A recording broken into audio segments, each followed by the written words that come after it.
I'm going to kick off and just give you a bit of context, and then Kathy's very kindly going to give you some real life examples and of what we're talking about. I think you've probably all heard this purpose-led thing. This is going to be really strange. I'm going to admit. This purpose-led phrase quite a lot. So what we wanted to do is try and bring that to life so that you could understand what we really mean by that. And I've given you the encapsulating the thing is this idea of people using business as a force for good. You may well know Tom's Shoes, which is an absolutely amazing American organisation. Basically, for every pair of shoes you buy from Tom's, they give a pair to a child in need. And then Innocent Drinks, endless stories about Innocent Drinks, but this one is a really nice example, sorry, that one, where they work with Age UK and they get elderly people to knit all those little hats all around the country. Has some fantastic impact, and then the money they raise goes back into Age UK. So just a couple of examples to give you a flavour. So the question is, why would we want to be a purpose-led brand if, I guess, everyone was at the all-employee event, the pods in the car park? So you would have heard us talking about purpose a lot and understanding how important that is.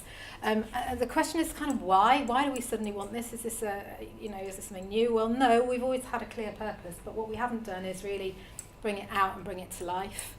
And the reason for that is the world is changing. The world's changing in lots and lots of different ways.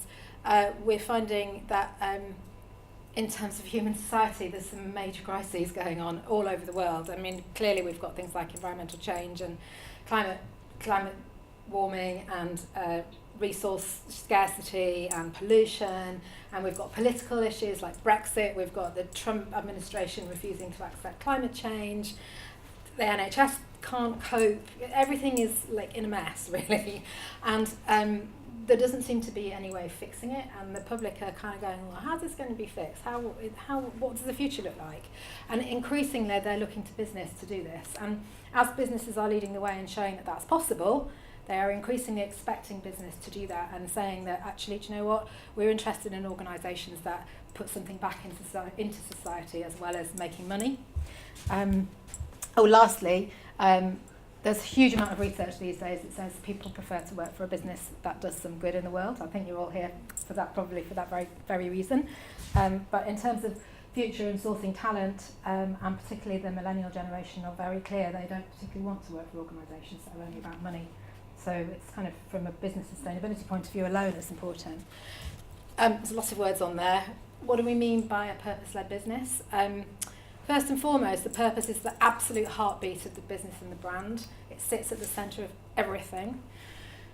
Secondly, it's not just a nice, soft, lovely to-do thing. It's something that is measured, and we measure our success by our ability to deliver that. So in terms of reporting success, we would report profitability, but we would also report impact on our purpose and how successfully we've done that. You would, as a customer, you would see products that were aligned with purpose. You would see marketing that's aligned with purpose. Everywhere you look, you'd see the purpose. It's also embodied by everyone, and this is where we all come together and actually live that purpose. And we'll be working, in fact, we'll be working with Juliet on trying to understand how can we do that, how can we make everybody really live that purpose better. Purpose becomes a decision-making criteria for everybody all the time. In fact, the board have been talking about how to do that the last 2 days. It's embedded in the customer journey. It has a measurable impact on our staff. And lastly, and I think really, really importantly, it drives lasting change in our societies and in the wider community, and something we can measure. So when we talk about access to healthcare, we've got to get to a point where we can say, this is how we've given people access to healthcare, how many, how much. And then just very quickly, the thing about purpose is that it kind of ripples out to everyone. So it's like dropping a pebble in a pond. So our purpose sits at the middle, and then that purpose ripples out to you as our colleagues. And as we keep living it and working it, it ripples out to our customers because they'll get it through customer experience. And then it kind of goes out to our local communities. So in Andover, the work that we do with the community funds, people begin to feel our purpose there. Rippling out again to the UK community, so we've got some real good ambitions with Teeth Team to make that more national. And then lastly, the global community. You know, we're all part of the global community and we all have a responsibility. So our purpose actually has a far-reaching effect. And this journey that we're on, from being charitable giving company to a purpose-led company effectively means that where we are today and where we've been is this idea of a cost centre. We have money, charitable money, and we give it to charities. Brilliant, we've done some awesome work, but actually we want to do more now. We want to move to a point where it drives growth, not just giving away money. Because if we can grow the organisation and make more money, then we'll have more money to put back into the charitable or the causes that we start to work with. So it's a virtuous circle. And we'll do that by moving from a very siloed approach where CSR, social responsibility, is a department alongside all the other departments, and actually it becomes threaded through and it becomes part of everybody's department and everybody's job description. So we all have a shared accountability. Right, that's a bit complicated. I think I'm just conscious that I don't want to take too long. I'm going to use the teeth team as an example here. So this is a bit complicated, but what it's really saying is just like, if we have, use that one, our purpose at the centre being improving access to healthcare, and we think about our business as a whole, firstly breaking it into 3 chunks. There's stuff around colleague engagement, there's things around customer experience, and then how we actually operate the business. And then each of those segments we've kind of broken down again. So what this is giving you is the flavour of the kinds of things that we do every day. So internal comms, behaviours, people and culture, the brand story, the products, all of these areas of our business, we are working now to get them to reflect our purpose. And in doing that, it kind of seeps out of the organisation to all of our different communities, whether they're local, national communities, whether they're our business partners, whether they're our customers, whether they're influencers out there in the blogosphere. By behaving in this way that reflects the purpose across the whole of the organisation, it becomes really clear that that's what we're there for.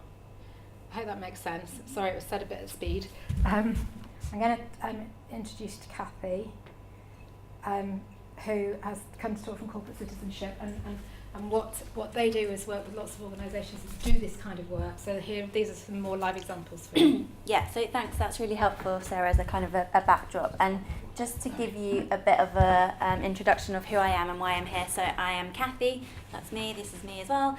I work at Corporate Citizenship, so we are a global sustainability and corporate responsibility management consultancy, which basically means that we work with companies across the globe to look at the types of issues that Sarah was mentioning at the start, so environmental, social issues, and what a company's place in society is to kind of address those and be a responsible business.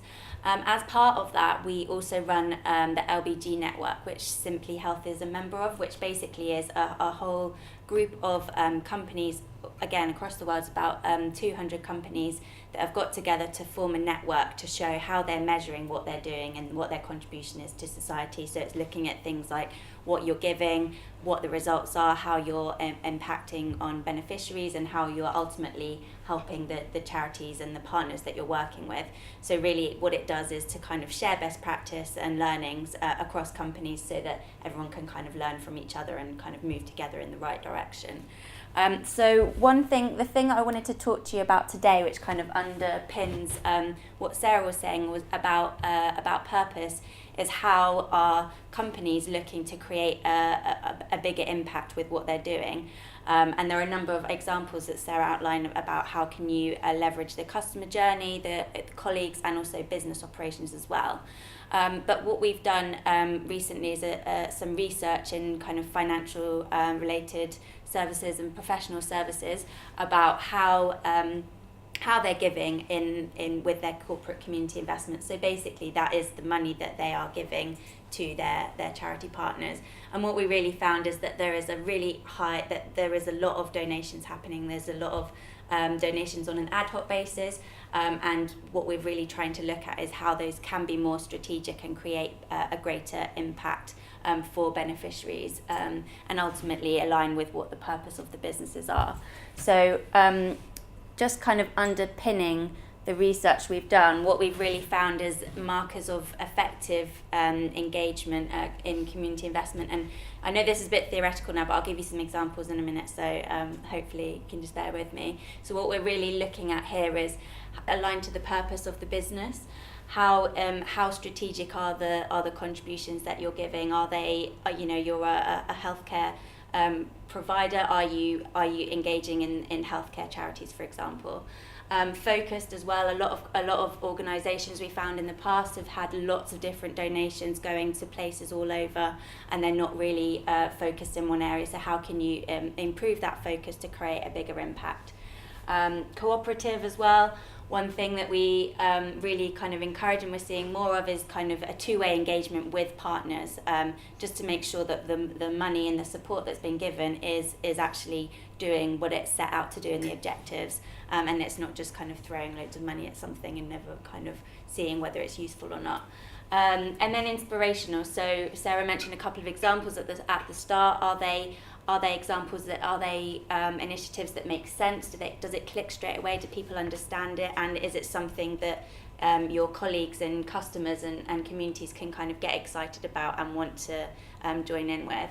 And then measurable as well. I think this is one thing, even though it can be slightly more kind of tiresome, actually what is the impact and how are you making a difference with the support that you're giving, and kind of going back to make sure that you can improve what you're doing in the future. So those are kind of what we see as the effective community engagement. And when we did our research, what we found was that actually there are quite low numbers of financial services and professional services doing this. So under 25% that focus on a specific issue and also reporting on the impact, and also 8% aligning their community and business strategy, which basically means that lots of companies are kind of seeing CSR as something outside of the core operations, and how can we make that to become part of the DNA of the company, to be kind of underpinning that purpose and increasing the impact as well. Did you say that was within financial?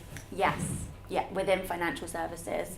I think that there are, just kind of from experience, there are a lot of other companies that have a more direct focus with customers that might be a bit more aligned, just because they have quite a lot of demands from customers. So when you look at the retailers like Tom's and Sainsbury's, they have a lot more of a presence in front of customers. So we have seen that there is a kind of more alignment and greater kind of embedding across those kind of businesses, but particularly with financial services, where the customer seems to be quite removed from engaging with the company, there is a bit of a difference there. Can I just add something in there? Yeah. So that's one of the reasons why this is so important for us to do now, because it's a potential huge competitive advantage. The marketplace, customers want it, it's really important, and our competitors aren't really doing it. So it's in a commercial context, it's really important.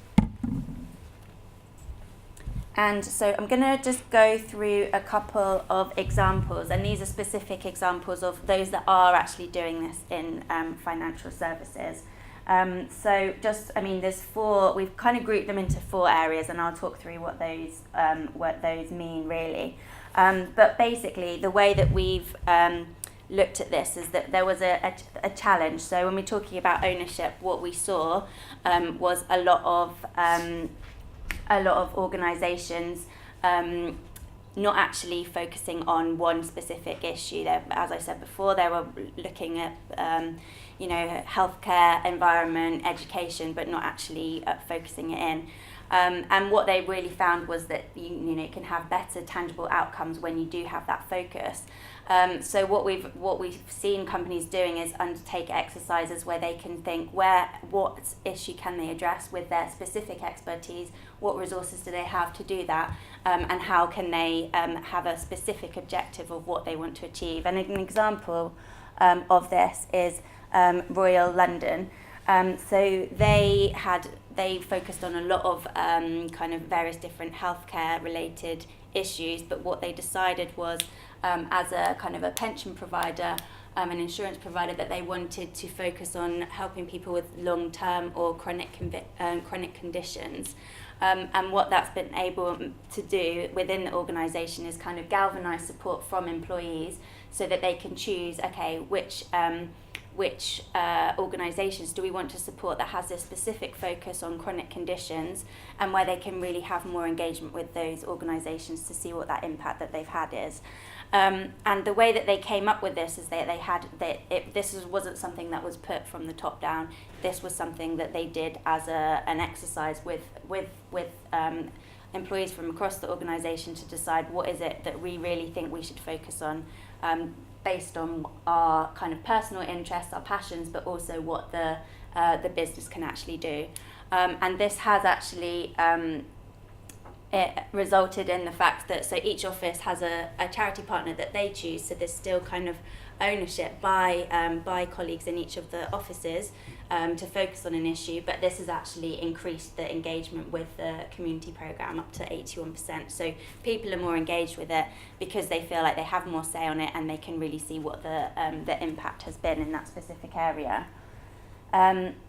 So the next one is consolidation. So what we really saw here, that there were lots of organisations that were particularly organisations that have lots of different offices or in global regions. Then they had lots of different themes with different beneficiary groups.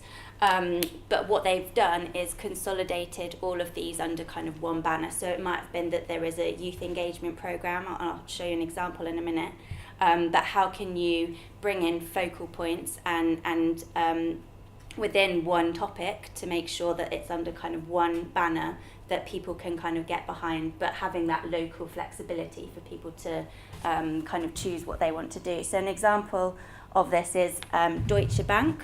So they have a kind of a youth engagement program, but what they found was that the issues that they had in Germany and the UK were quite different. So what they've done is have what they do is focus on how can they give opportunities to young people, and under this banner, Born to Be, so creating life opportunities for young people and improving social mobility. But actually that looks very different in the UK than it does in Germany. So I think in the UK they engage a lot through schools, whereas in Germany, for example, they do a lot more on kind of entrepreneurialism and things like that. So what that's really helped them to do is have a kind of a global narrative, but actually have regional differences, but it gives them all the same kind of language to be able to talk about something in a more impactful way. Okay, and then we've got collaboration. So the challenge here was that quite a lot of organisations were working on very similar issues, particularly when we were looking in London and in the city. There's a lot of organisations that are supporting local charities around them in social mobility and things like that. So actually they were working in silos, they weren't working together, and the impact could have been greater if they were working together. Particularly if organisations have different skills and different kind of footprint, for example, means that they can reach different people as well. So again here what we've seen is, which I think is quite an interesting example, which is growing quite organically, is with Age UK. So there is I don't know if you've heard, but there's a call-in time telephone befriending service, which is which was developed to start with Zurich Community Trust. And it was a volunteering program where they developed a service where employees could volunteer from their desk and befriend an older person. And so it was easy type of volunteering, and it got a lot of people engaged in the program. But also that was something that Age UK was they were missing. They didn't have enough people to be able to match with the older people that needed support. But what they did after that is they realised it was kind of really successful. So they worked with Age UK and did some kind of road shows and training for other organisations as well. And now I think they've had 18 organisations in total that are signed up for the call-in time service. I think there are 13 currently, but it's basically meant that there's been able to amplify the number of volunteers that have been involved in it. And it is, well, one thing I've seen is that people tend to be engaged quite long term with this, because it is people are getting a kind of a friendship with that person on the phone, and it's a really you've seen a lot of kind of increase in employee engagement scores as well because of this opportunity to volunteer in this way. And one other thing that's just worth noting is that they have also had funding from the Cabinet Office, and now the service is open to public public volunteers as well, so it's not just limited to corporates. But that was a partnership that originally started with just Zurich and Age UK, and then grew kind of with the support of others as well. So I think this one is probably quite interesting, particularly in the context of what Simply Health is trying to do, in terms of how can you think about CSR not just as kind of on the outside of what you're doing, and how can you embed that across the business, particularly because there is such a kind of an opportunity for utilising the kind of expertise, products and services of the business to create that impact. So I'll give you an example. That's probably the best thing to do here. But Barclays, I don't know if you've seen, but they have Aidity, which was basically started on the basis that they had this community investment program that was focused on financial inclusion, but they wanted to see how they could leverage the business to help with improve financial inclusion, and rather than it just being about giving money to organisations, how could they use the skills of their employees and actually tap into services and products that would help those vulnerable customers. But what they did here is so the social innovation facility is basically a place for, they call them entrepreneurs. So it's when people come with ideas on what social issues they could address and what the business could do about it. And they tend to be quite kind of risky products and services that actually wouldn't have been funded by the business. But what this does is give them a space to come up with these ideas and kind of deliver them in a way that is impactful for their customers, but also kind of taking that risk away as well. And one thing that was quite difficult, I think, with this was that traditionally within the organisation, people felt that they didn't want their kind of community support to be something that was it should have been quite separate from the business. They didn't want to see that it kind of the business making money from it and benefiting the business as well. So I think that they had quite an exercise internally to try and change the mindset of how can the business have a social purpose that's beyond kind of profit.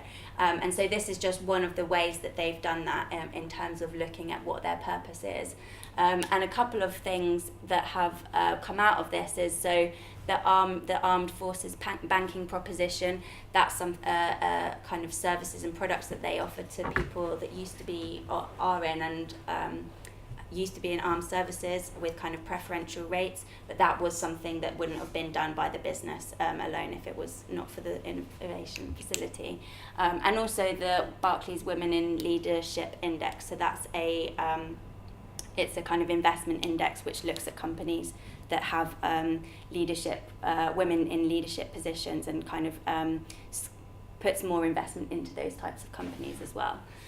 So that's the kind of 4 examples I wanted to go through, and I also just wanted to say as well that lots of companies are not just doing one of these things. So a couple of examples are that PwC, they focus on social mobility.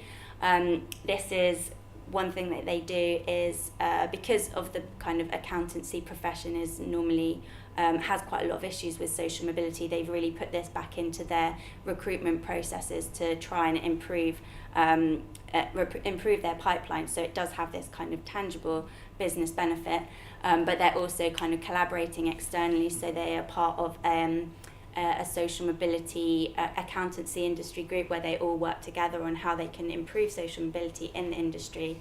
And they also have things like challenges externally and prizes for entrepreneurs and things like that that come from disadvantaged backgrounds. And then Bet Greener as well. So they are a patent attorney, and they have a program which is focused on STEM education. They've got a banner that they I can't remember what it's called, but they basically have a one program which they employees can choose how they want to deliver against STEM education. But what that's really doing is supporting kind of inventors and people that have got ideas that they want to bring forward. So it's really aligned with actually what they do, because they're a patent attorney. So they're actually creating those innovative ideas and acting as a kind of incubator to help those ideas hopefully come to them in the future. So those are just a couple of examples that I wanted to go through with you. And ultimately what you can see all of them do is that they do align back to what the purpose of the company is and what their objective is in terms of both the business and in the community. But hopefully these are kind of a few things to stir your thoughts about how to create kind of more impactful programs as well. So I think we've got a bit of time for questions. Ellie, you've got a roundup as well, yeah. Slide. So what happens next for us? So it's a bit of a lot of text on it, but so kind of don't worry too much about the slide. Where do we go from here and how we're going to do this? The first thing we're doing is some customer research next couple of weeks, on the basis of our new segments to understand what do they think about purpose-led businesses. So we'll be talking to them about brands like Innocent and Cafe Direct, fair trade type organisations, to find out how they feel about that and how important it is. We'll be testing our purpose with them to find out how that resonates for them, and what particularly what areas they think are important. So what do they see as key health issues that we ought to be thinking about tackling. So that's over the next few weeks, and that will then feed into development of 3 key strands of work, I guess. The first one is around a social impact project. We've got some fairly big thoughts on that. I'm happy to say that most of the thoughts and the way that we're thinking about shaping this are very much aligned to the examples Kathy's just given to you. So things like collaboration with other organisations, particularly being very single-minded about what we do. So trying to find an area to work in that is that we can truly have an impact and actually be known and famous for. And that is something that over the next, certainly through January, we'll be asking everyone to come and join us in those conversations and help us to find the right area to work in. So please do, keep in touch, because we'll do lots of talking around that to find the right area. And Teeth Team is a great example, really, of something that can be very single-minded. Children's oral health. It's a very clear territory to work in. It's a very big issue. We can measure our impact very clearly.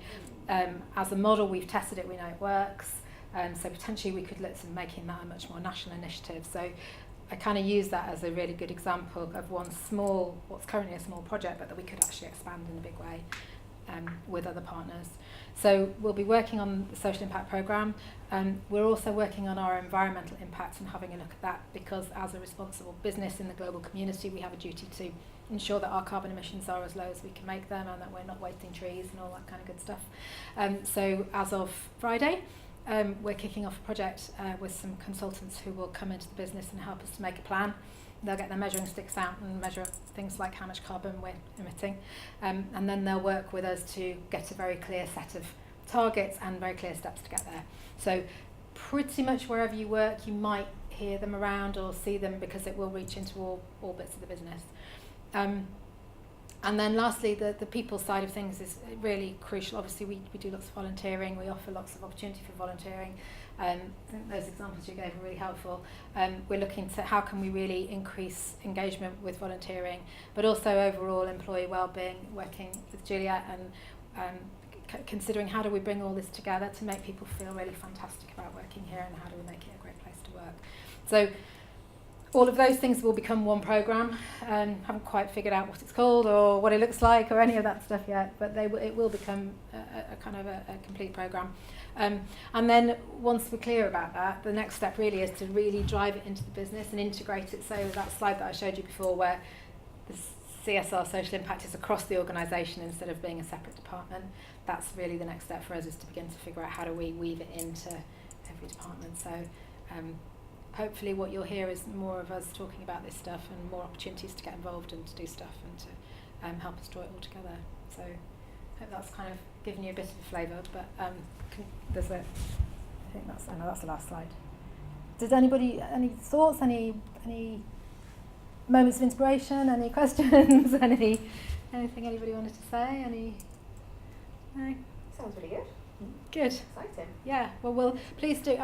Can I collect your email addresses just so that we can have you and make sure that you know what's going on. Because thank you very much for coming and showing the interest. It's brilliant to know people are supportive, and we will definitely be looking for volunteers to come along and help develop the thinking.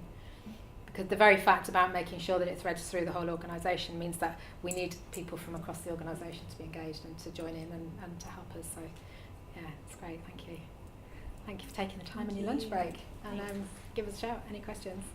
And also, if any of your colleagues have got questions, or you hear any talk, or people are not sure, please just point them at me, and I'd be really happy to fill in. Or equally, if you think, oh, actually, this would be really nice to hear at a team meeting, really happy to do that.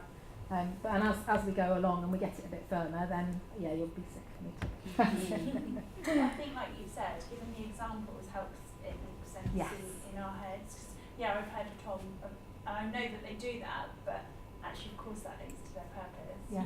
Whereas we're giving lots of money to do great things, but actually, is it really having an impact in the world? Yeah, and it's having. I mean, it does have a fantastic impact. I mean, you've all seen those videos that we showed at the pod, and there's no question that it has great impact. But I think, for me, we could actually have more impact, and who wouldn't want to do that? You know, we can actually do even more than we already do, in so many different ways, just by thinking about it a little bit differently, and approaching it in a different way.